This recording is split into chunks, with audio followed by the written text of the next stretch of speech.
एक गांव में एक नास्तिक रहता। उस नास्तिक से पूरा गांव परेशान, प्रश्न पे प्रश्न, तर्क पे तर्क। तब एक व्यक्ति ने कहा उससे आकर कि तेरे तर्कों का, तेरे प्रश्नों का हमारे पास तो कोई उत्तर नहीं है। तू एक काम कर, एक साधु मैं तुझे बतलाता हूँ, तू उस साधु के पास जा, वो तेरे सारे प्रश्नों के, तेरे सारे तर्कों के उत्तर दे। वो उत्सुक था, बोले कोई तो मिला मेरे प्रश्नों का, मेरे तर्कों का उत्तर देने वाला। बोले कहाँ मिलेगा वो साधु? बोले नदी के किनारे एक मंदिर है, उसी मंदिर में वो साधु रहता है, जा। उस नास्तिक ने सोचा कि सुबह जाऊं, कहीं ऐसा ना हो कि साधु कहीं निकल जाए, मिले ही ना। साधु तो ब्रह्म मुहूर्त में उठ जाता। कहीं ऐसा ना हो मैं थोड़ा देर से जाऊं तो कहीं भिक्षा लेने निकल जाए, कहीं और चला जाए। रात्रि में ही चला जाता हूँ, प्रातः काल होगा, सबसे पहले वो नास्तिक उस नदी के किनारे पर जो मंदिर बना था वहां पहुंचता है, उस साधु से मिलने। रात्रि में ही पहुंच गया, प्रातः काल होने की प्रतीक्षा कर रहा है। लेकिन जैसे ही प्रातः काल हुआ तो जो घटना उसने देखी ना, तो सोचने लगा, सोच के वश हो गया। जल लाकर सबसे पहले अपनी आंखों को मलने लगा है, आंखों को धोने लगा है। वो नास्तिक है, लेकिन वो ऐसी घटना की कल्पना भी नहीं कर सकता जैसी घटना वहां घट रही थी। रात्रि में आ गया था, जैसे धीरे धीरे सुबह का प्रकाश हुआ, पट खुला था उस मंदिर पर, जो देखा उसकी कल्पना भी वो नास्तिक नहीं कर। उसने देखा जो साधु है, वो साधु जो शिव जी का मंदिर है, उस पिंडी पर अपनी लात रखकर सोया, पिंडी पर पैर पड़े हुए हैं उस साधु के। बड़ा डर गया, सोचने लगा मैं तो नास्तिक हूँ, लेकिन ये व्यक्ति जिसको कह रहे हैं साधु, ये तो महानास्तिक है। मैं तर्क करता हूँ, मैं प्रश्न करता हूँ, लेकिन मेरी भी इतनी हिम्मत नहीं कि मैं किसी पिंडी पे पांव रख दूं। क्यों? कहता हूँ कि भगवान नहीं, पर कदाचित होंगे तो कौन मौत के बाद झंझट में पड़ेगा। लेकिन ये तो मुझे महागुरु दिख रहा है, ये तो पिंडी पर ही पांव रखकर सो रहा है। अरे मेरी मान्यता है, मेरी धारणा है कि भगवान नहीं है। क्यों? किसी ने आकर आज तक कहा नहीं, किसी ने बताया नहीं, किसी ने ना नहीं, किसी ने हाँ नहीं की, तो किसी ने ना भी नहीं कही।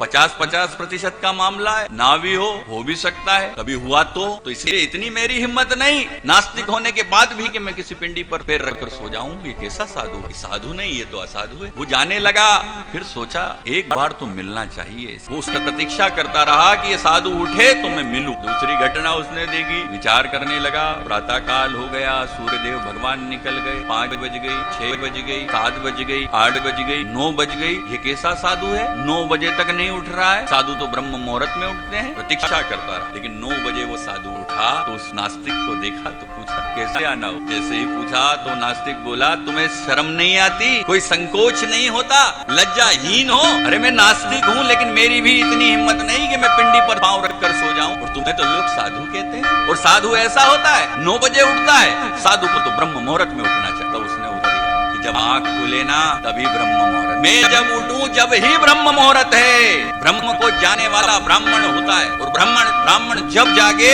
बोले तभी ब्रह्म मुहूर्त है। बात ऊपर से हल्की लगेगी, लेकिन अंदर जो है उसमें शास्त्रों का सार है, सदगुरुओं की बात का निचोड़, कि जब जागो तब ही सुबह है, नहीं तो आंखें बंद है तो रात ही है। फिर उसने प्रश्न किया कि चलो ये बात तो ठीक है, लेकिन तुम साधु होकर पिंडी पर पैर रखकर सो रहे थे, शर्म नहीं आती, लज्जा नहीं आती, तुमको भय नहीं लगता तुमको? बोले अच्छा हुआ तू आ गया, मैं सोच ही रहा था कि पैर कहाँ रख, तुझे जहाँ लगे मेरे पैर उठाकर वहां रख दे। मैं प्रतीक्षा ही कर रहा था किसी एक व्यक्ति की जो आकर मेरे पैर कहीं ऐसी जगह रख दे जहाँ भगवान नहीं है। तुझे पता है क्या किस जगह भगवान नहीं? जब मेरी मुलाकात होगी तब तो बात करेंगे ही, तब तो बात होगी ही कि तू यदि सब जगह था तो ये पैर दिए तो दिए क्यों? अगर पैर दिए हैं चलने के लिए, कहीं रखने के लिए, तो क्या सर पे रख लूं? कहीं तो रखूंगा, और जहां रखूंगा वहां भगवान है, तो कहां रखूं मेरे पैर? जिसको अंदर भगवान दिख जाता है ना, उसको फिर बाहर सब जगह भगवान दिखता है। कण कण में भगवान दिखता है, क्षण क्षण में भगवान दिखता है, पल पल में भगवान।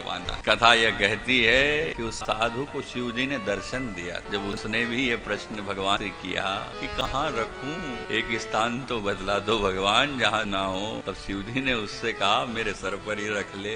तेरा प्रश्न बिल्कुल सही है, मैं हर स्थान में, पिंडी में हूँ तो पत्थर में भी, मैं हर जीव सबके मन मंदिर में बसा हुआ।